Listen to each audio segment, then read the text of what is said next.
Siamo con Roberto Sartori, presidente del Conf Professioni del Veneto, una delle organizzazioni di Arsenale 2022. C'è stata una grande partecipazione oggi di parlamentari veneti e del governo con il sottosegretario Baretta ad ascoltare le posizioni di Arsenale che su 7 temi, con i 7 tavoli, ha trovato un punto di confronto e di unitarietà ed è stato molto apprezzato perché sembra che mancasse proprio questo per una visione futura del Veneto e non solo del Veneto a quanto pare.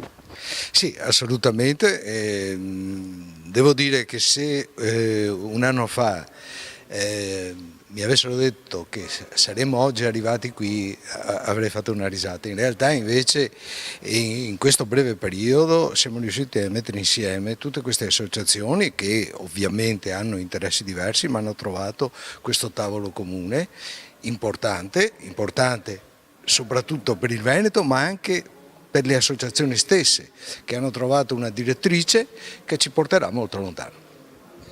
Le professioni sono una parte importante perché siete moltissimi anche in Veneto e quindi diciamo che gli aspetti sulle infrastrutture, sulla società, sul credito sono aspetti che vi toccano da vicino. Questo impegno dei parlamentari e del governo ad affrontare la questione veneta vi fa pensare che ci sarà un anno che inizia bene?